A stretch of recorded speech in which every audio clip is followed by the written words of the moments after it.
Hey everyone, how's it going?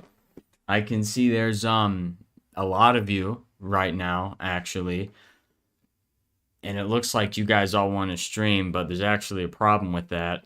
See, I didn't schedule this stream. I don't know how it got there, so I don't have anything planned.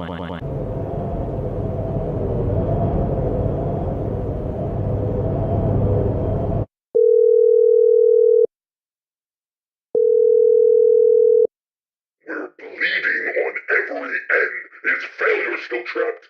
Yes, there's no possible way for him to escape. Oh, that's good. As of right now, he seems to be the only original who hasn't freed himself. Using that room to trap him was perfect.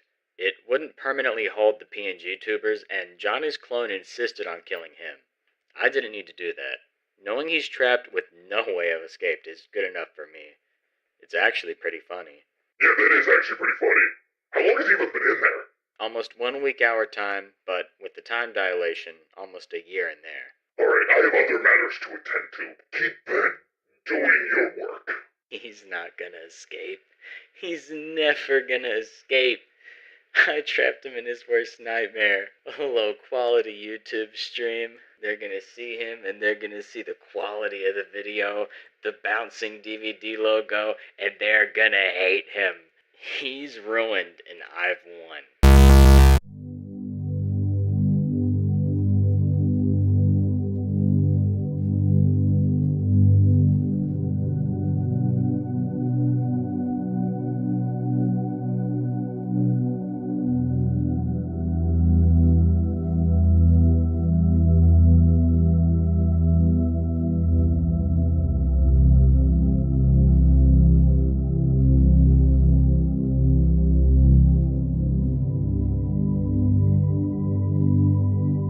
What do you think nothing is? I saw a clip of young Sheldon talking to the old guy who voiced Rex on Toy Story about how zero can't exist because you can't have nothing of something. I'm pretty sure I'm misquoting there, but that does make sense. The mere lack of existence means it isn't there, not that you have nothing of it. Does that make sense? If we spend our time doing nothing, you can't actually do nothing, since it's the lack of something being done, I think. Having that thought is extremely confusing. It's a paradox. Would you consider the vacuum of space nothing? What's there? All around us is oxygen and little particles of air. Like a fluid, it just fills up everything. But out in space, there's just nothing. You can't examine it because it doesn't exist. There's nothing there to examine. It's just reality. Or nothing. Is that a deep thought?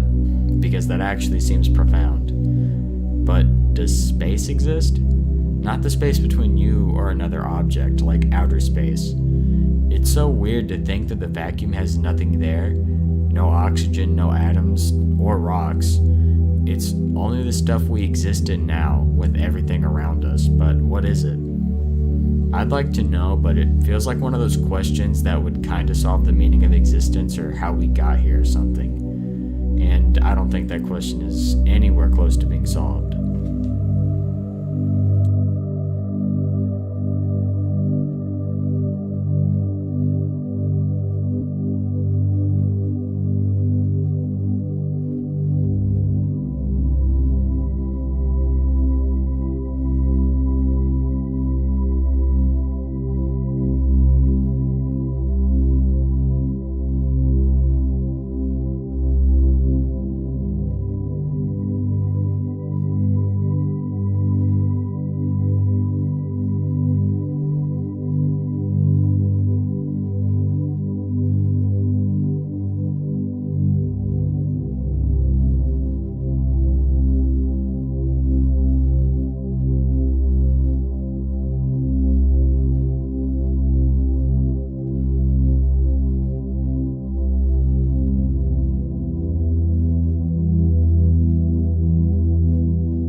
have I just been sitting here?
The way we see time is really interesting. If I think to 10 years ago when I was on my iPad watching Jacksepticeye play Five Nights at Freddy's, that feels like an eternity ago.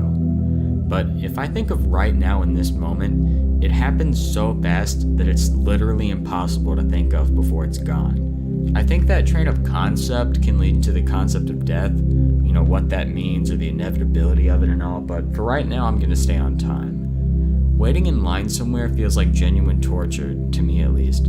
But then if you are actually being tortured, you'd wish to be waiting in line. But waiting in line would still suck as much as it did before, even if it's amazing compared to the alternative.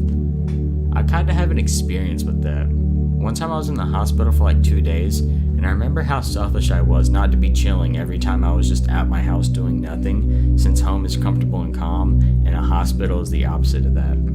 Then when I got home, after maybe only an hour, I felt bored again, and wondered if I was enjoying my time better at the hospital. I think we all have trouble with complacency, and our brains have a really rough time comparing and contrasting the actual differences between states of being. I can't really know exactly what it was like for me to be at the hospital at the time. I can just remember what it looked like or what I did to pass that time. Logically, I can say I'd rather be at home than at the hospital, but emotionally in that moment of boredom, I wonder what alternatives that would seem worse on the surface are actually better in terms of passing the time.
plus 10 equals 21 actually funny?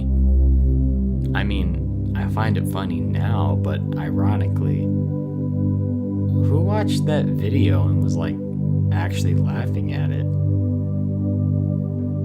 You're stupid. No, I'm not. What's 9 plus 10? 21?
Hedonism is the belief that the most important thing in life is happiness and things that increase your enjoyment in life, and that the number one priority should be to obtain those things.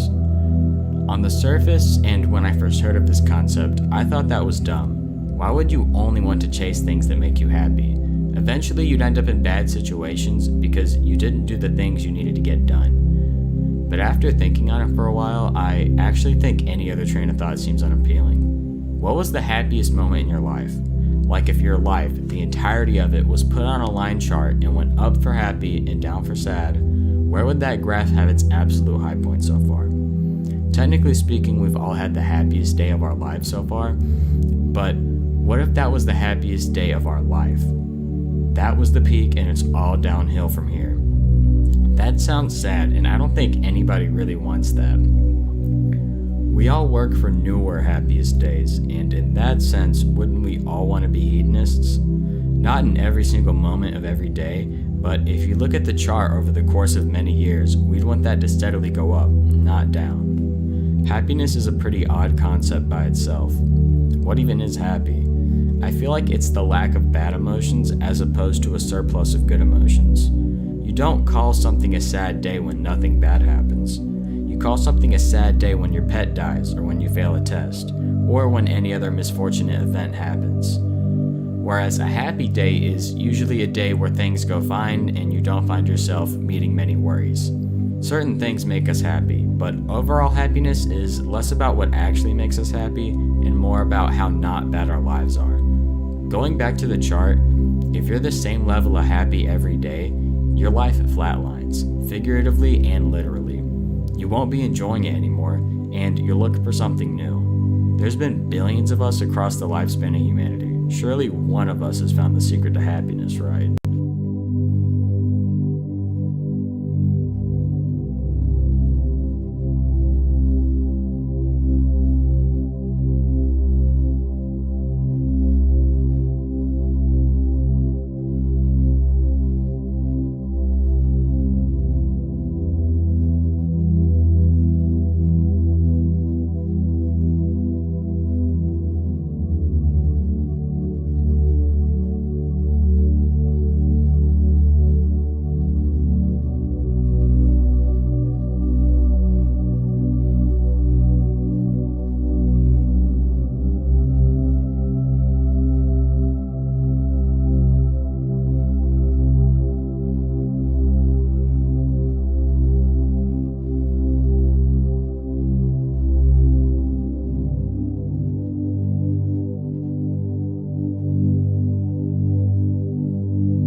Why doesn't Nintendo just make a new console?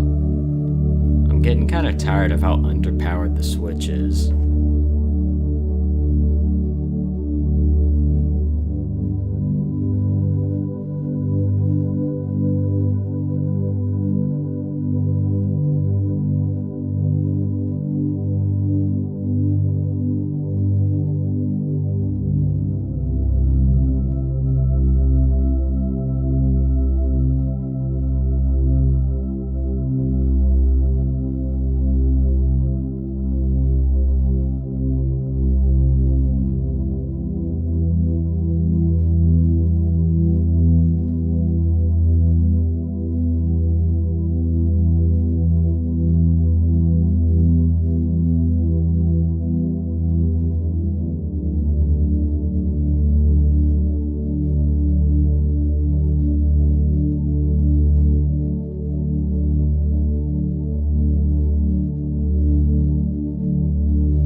read a book recently called Culture.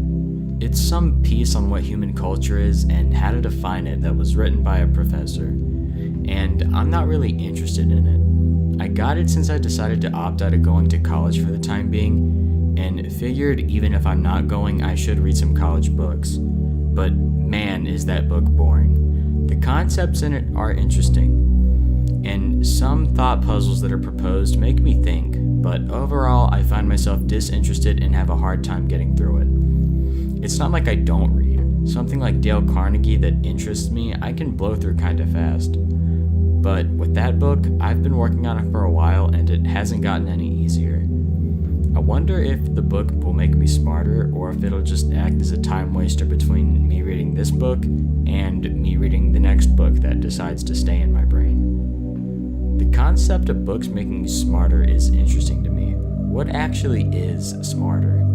Books are definitely good to read since your brain has to work a bit harder to get the information, making it easier to absorb, but how does getting smarter really work?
If my clone is an exact copy of me, does that mean my clone also has a receding hairline?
even is smart? If we go by what the US school system says, it's whoever can do the schoolwork the easiest.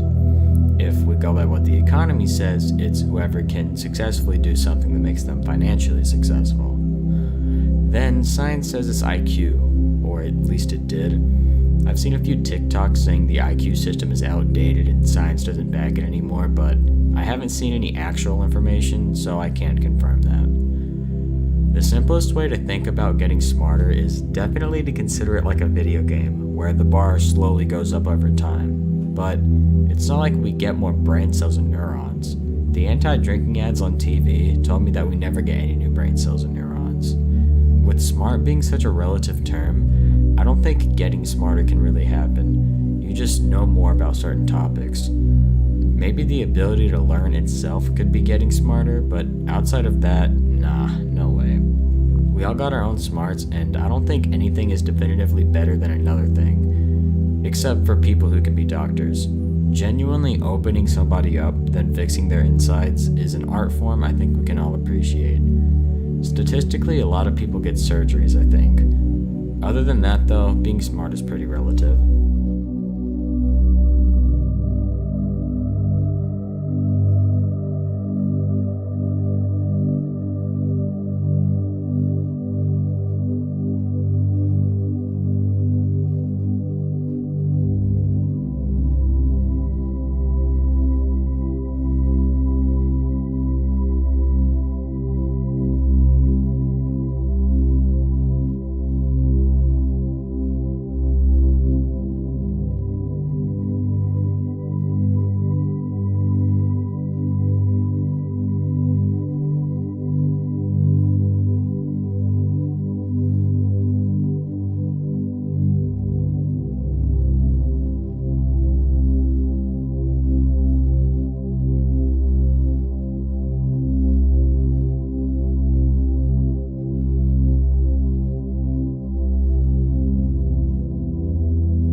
I drink a lot of energy drinks.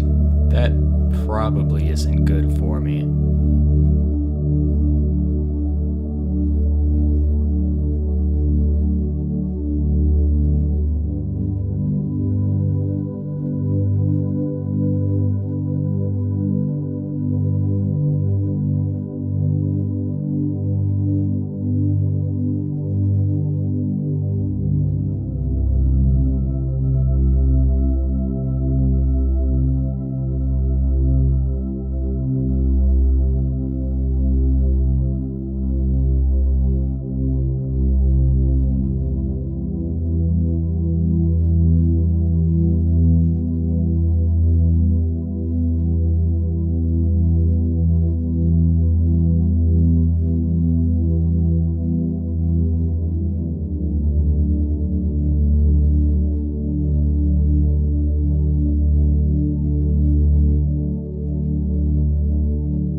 watched a show, a YouTube video, read a book or something, then found yourself later following what that media had said, regardless of if you had really thought about that topic?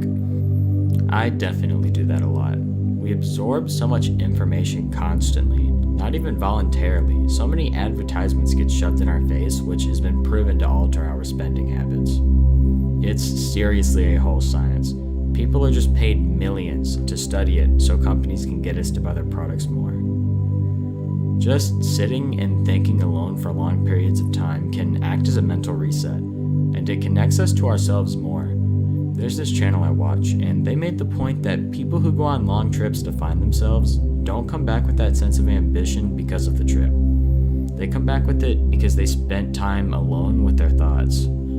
That only applies to wilderness trips, not Vegas. If I go to Vegas, I am definitely not finding myself. All I'm gonna find is financial ruin. When you do keep your brain from outside influence, you really start to feel like a pull toward your phone or other devices. It's crazy because we don't even realize this starts, but then out of nowhere we're strongly compelled to do something we aren't actively choosing to do. Makes you wonder how many other things we do that aren't our own choice. I've heard people say choice is an illusion. I don't think that's true, but I do think that some choices require much more physical will than others.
Aren't supposed to show their eyes, and Johnny's always been wearing sunglasses.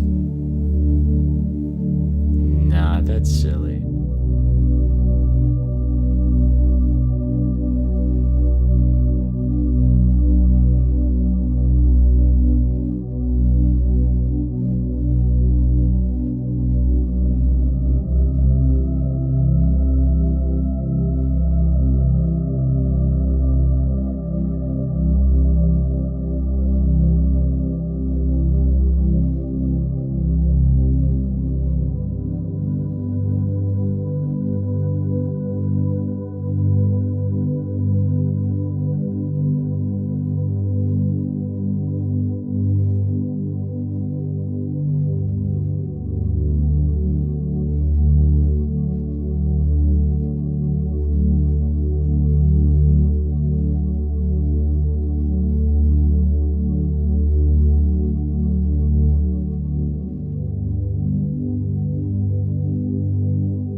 How often do you regret a choice that you make?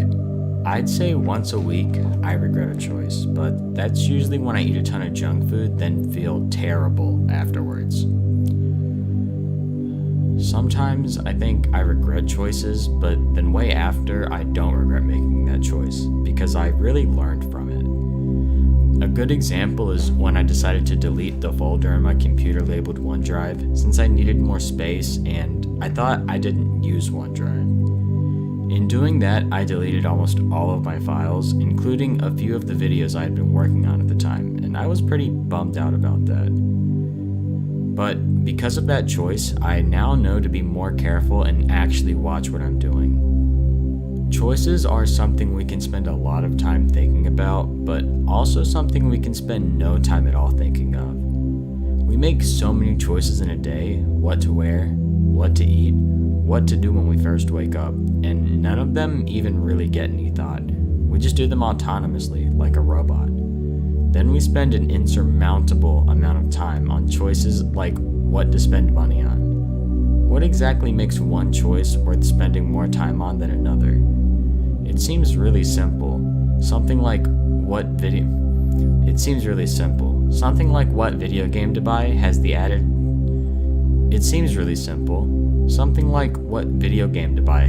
stake of $60 to $80 being spent, which may not be able to be undone. But how can you know the stakes any one choice has? What if you decide to be silly and wear really ugly pants with an even uglier shirt? Then later that day you drop dead and that was the last outfit you ever wore. Or what if you choose to buy one $10 game over another, when the one you get sucks, but the other one really would have resonated with you? What if the bread you chose to eat was actually the contaminated bread from The Last of Us, and now you're patient zero?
Those Facebook minion memes that are like, exercise, I thought you said extra fries.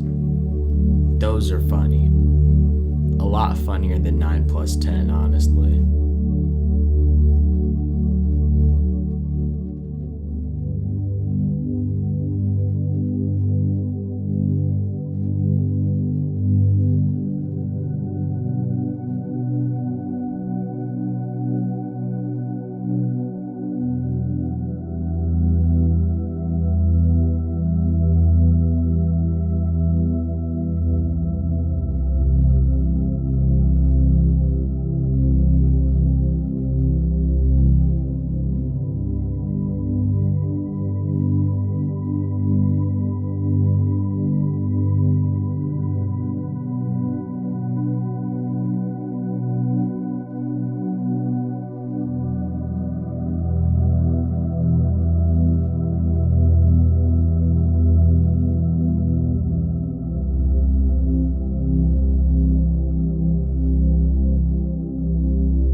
who first came up with the concept of timelines, but it had to have been forever ago. Because wondering what would be if you took an entirely different path in life is an extremely human thing to do. I'm pretty happy with the current world I'm in, but I know there are a million ways things could have gone in an entirely other direction. Considering those scenarios is interesting, but realistically there are an infinite number of ways your life could be worse, and also an infinite number of ways your life could be better. I think the worlds where your life is better are the sad ones, since you missed out on something. What if I didn't work hard enough up to a certain point and missed out on an insane opportunity? But what if there's an even better opportunity I'm lined up to get now that wouldn't have been possible had I gotten the other opportunity? Trying to actually gauge the best course your life could have taken is probably a waste of time, not even in a philosophical way. You can't take anything back, so why bother thinking about it?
Bundun's from Australia. Would that mean he has floating powers like Clone Reggie?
have memories that we love, and the thing that really freaks me out about memories is that they're gone permanently. You can never recreate the moments you already lived, and that's sad. I have a ton of times that were super fun and that I would love to do again, but I can't. I can attempt to recreate the same scenario with the same people, but regardless of how hard I try, it's gonna be different. This kind of bothered me at one point, but now I'm pretty cool with it.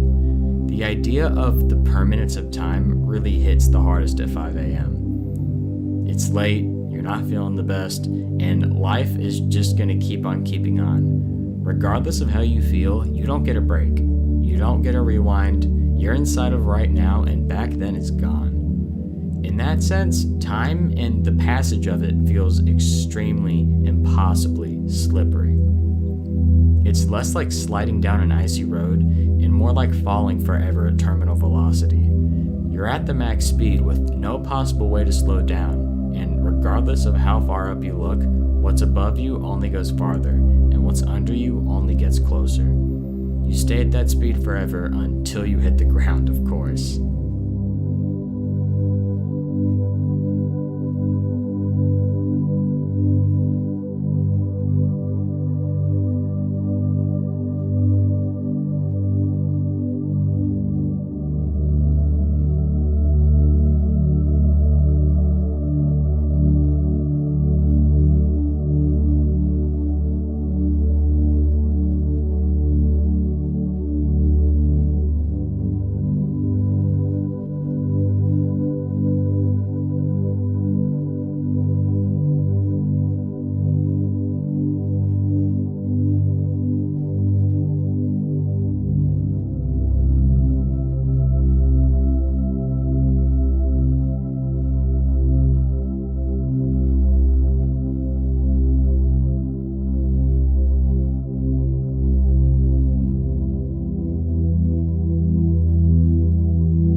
Probably need to start posting more once I get out of here.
Have you ever looked at your eyes in the mirror and thought, that's not a gateway to the soul, that's a fleshy meatball that gives me sight? We have 2 sight meatballs in our faces connected to the brain with cords, and they look gross too. Really focus on your eyes and move your head around. They look gross. One time I saw an episode of that show, Untold Stories at the ER, and this episode centered around a guy whose eyeball popped out of socket.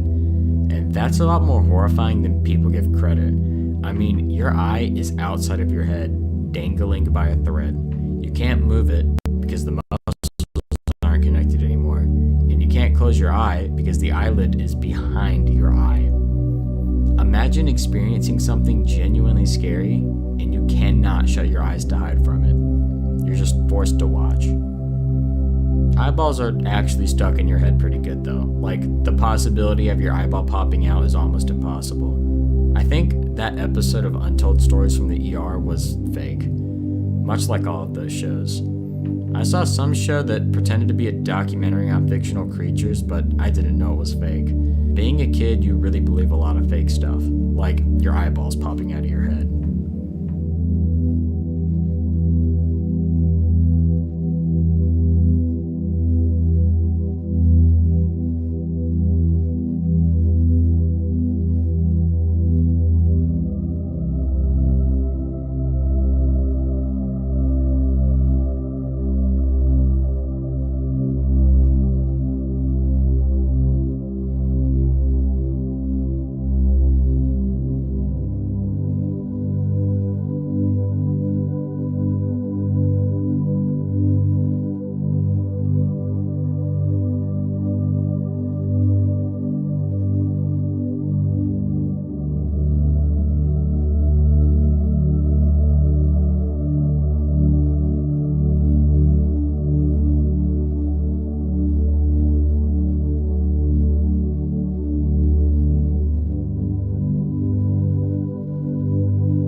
It's crazy that 90% of fonts exist only to never be used. They seriously suck. Actually, it's probably closer to 99%.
just now kind of realizing that I haven't had to eat or drink anything. I have no clue how long I've been in here, but it's definitely been a while.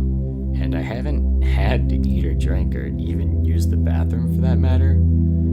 How does that even work? I guess the room I'm in isn't actually real. I mean, if cloning us is possible, why wouldn't mentally cloning us be possible? Or uploading my brain somewhere? Would that make me a clone? Definitely not. I wouldn't have the same memories, that one video said so.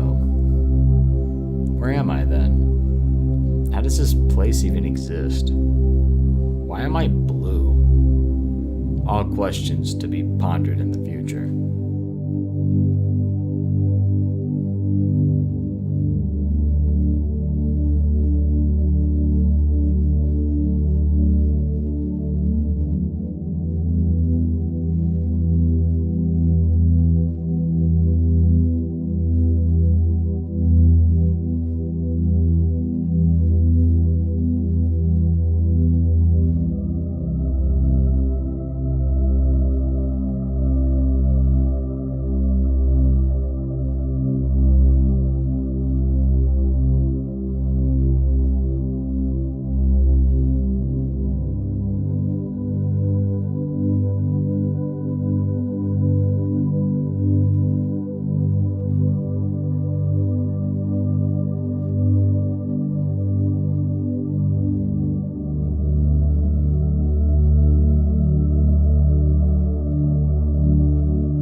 Try to switch my content off of Zelda to just like a general gaming, maybe? We'll see how that goes.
went to the zoo pretty recently, actually. I saw a polar bear there, but I don't think it was very happy. I mean, a polar bear in North Carolina. They live somewhere that's much, much colder than it is here. So how could it be comfortable? What's the point of zoos? Watching the animals is kind of cool, but is there any real difference between seeing those animals in real life and seeing them on a screen? You're not going to touch the animal, or even get close enough to see the finest details on it. In that sense, watching a streamer is kind of like being at the zoo. Take yourself back from the situation. You're just watching someone sitting in front of a camera talking to themselves.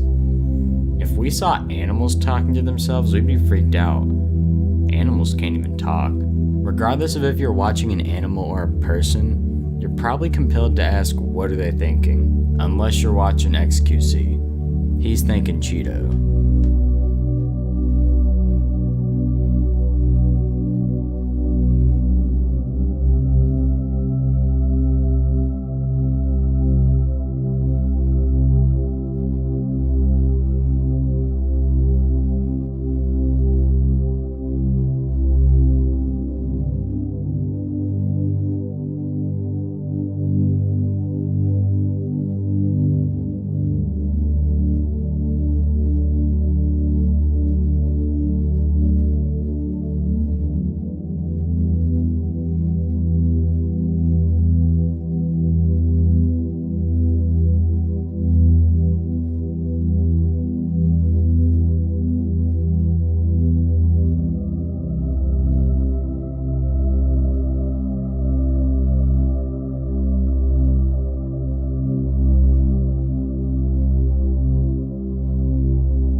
I still have no idea how to use cruise control in my car.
fight a bear one-on-one, you would 100% die. What animals could you fight though? Chimpanzee? Maybe not. Those things are terrifying, and they're like people if they were 100 times stronger and faster. I heard about this one guy who fought off a mountain lion with his bare hands. Bro was probably ripped though.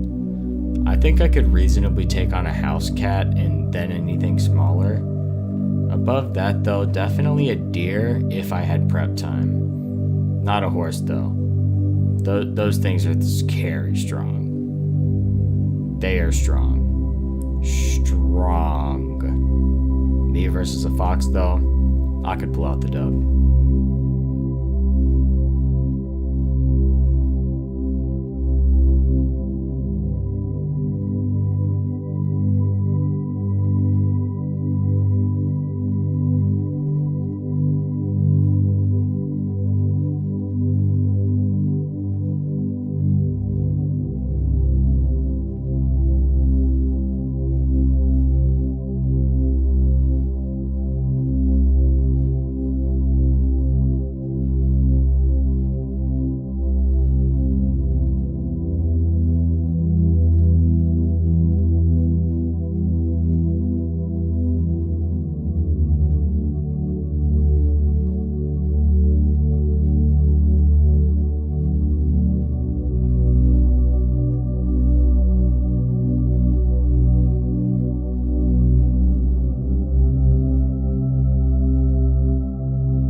I've been in here for this long, that probably means everyone else outside's been replaced.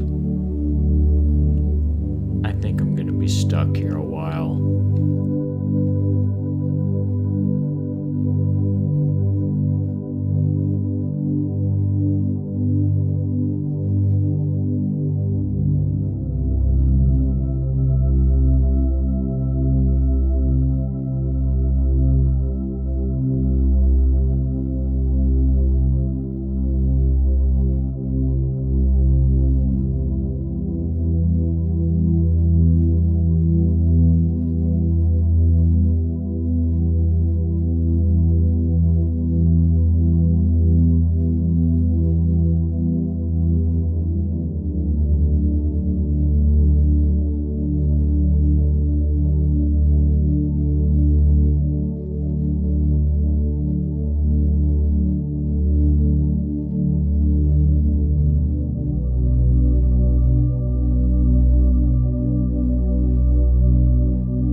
keep seeing those trends online that go something along the lines of what are my bad habits or what are my toxic traits. Sometimes I wonder what my bad habits really are. I feel like you don't see your bad habits, and that's what makes them bad. But even still, the first one that comes to mind is procrastination for me. I procrastinate and put myself in really tough spots, and that stresses me out sometimes. I also let my self-control go too easy. I can keep up a good habit for a while, then drop it on a whim for no real reason. When it comes to toxic traits, I feel like that relates more toward relationships as opposed to just oneself. My focus or dedication on work would probably be mine. I definitely put work over everything else, and that is for sure bad sometimes. Even though it produces good outcomes. That's the worst kind though, right? Something that's bad for you, even though it seems to be a good thing.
Exercise? I thought you said extra fries.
Whenever I think of how long the human race has really been here, it's just mind-boggling. So many people just like me have lived and died long before anything that has made me who I am even existed. And long after I've died, more people will come and go and we'll never even cross paths.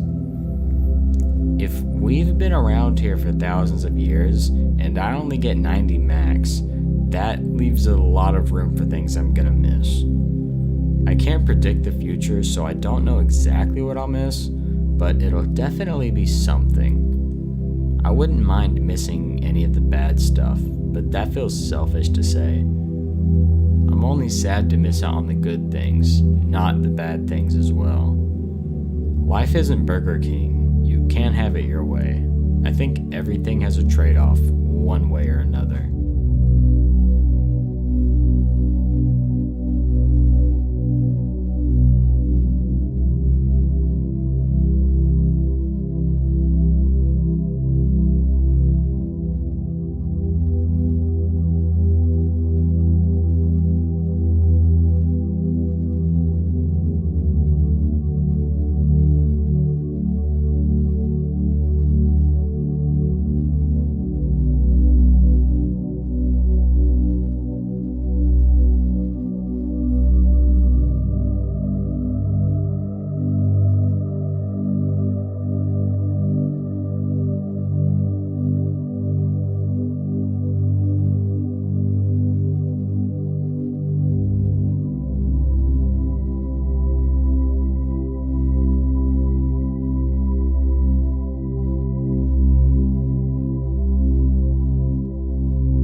remember falling asleep?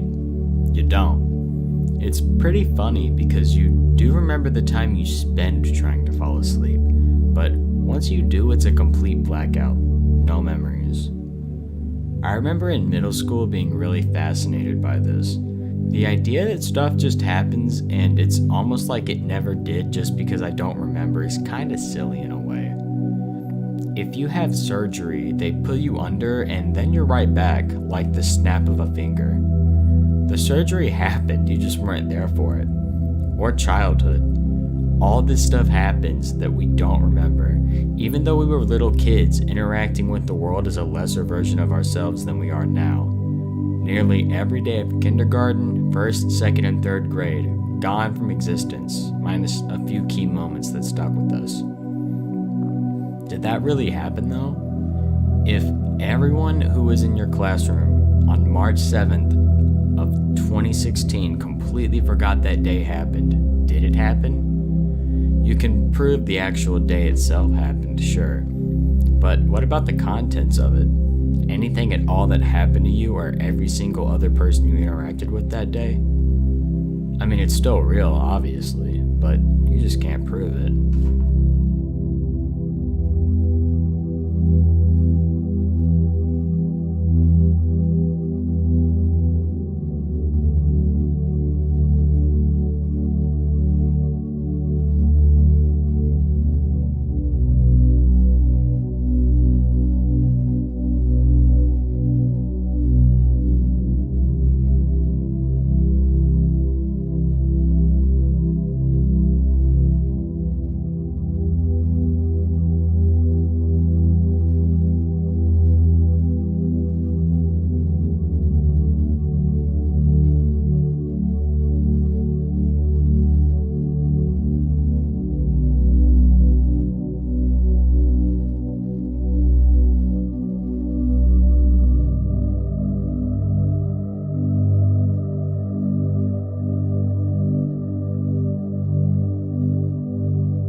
Does anyone out there actually know that I'm here right now?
thing I feel is impossible for every human is to judge ourselves correctly.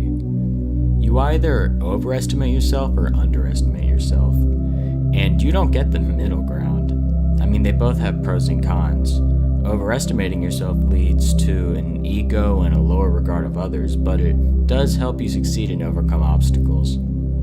Underestimating yourself, however, makes you feel less than other people and less likely to become successful.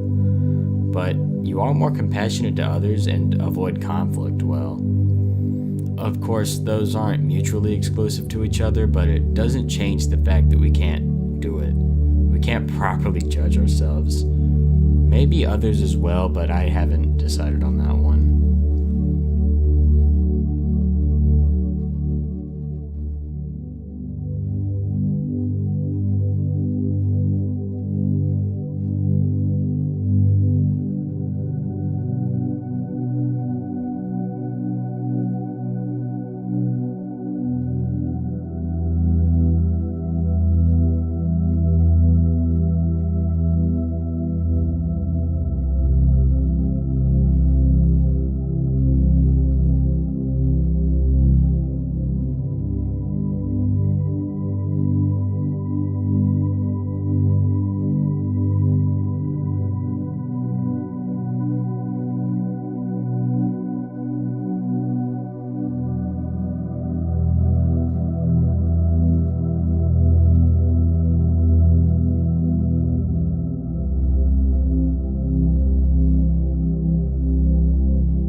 Luckily, I got to finish The Sopranos before I was trapped for what seems like eternity.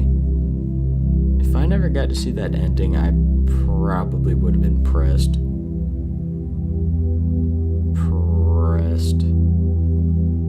It's funny because my name's Preston. I'm going crazy.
think about how fictional characters have such a huge impact on our lives? I mean, they don't exist. They're just words on a page or pixels on a screen, yet we feel for them as if they were real. We spend hours reading about them or watching their stories on a screen. We get so emotionally invested in these characters that when a book or a show ends, it can really feel like we're losing someone we know. I think it's neat how stories and characters evoke such powerful emotion in us. They make us think about important issues and sometimes even influence our decisions in real life. Watching the story of Walter White really showed me how badly letting your ego control you can go. Watching Nurse Jackie showed me how badly addiction can change your life for the worst. And The Office was just a really fun watch. Good emotions all around. Fiction is probably one of the best things that has come from people.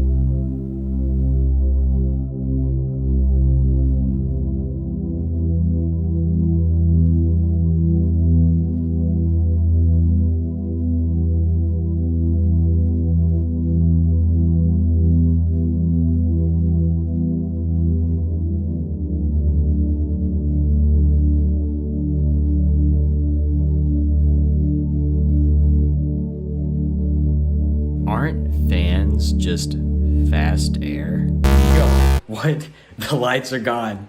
They're finally gone. It's a normal color in here now. And there's a computer over here. Okay, I'm in my room, but it's not my room. It's like a chamber. It's a clone VPN computer, but I got full access to it. There are presets in here. So if I leave, I'm gonna go back to my room, but I'm gonna need something. No, what is this? I don't know, but apparently it's gonna help me find my clone. Alright, let's go.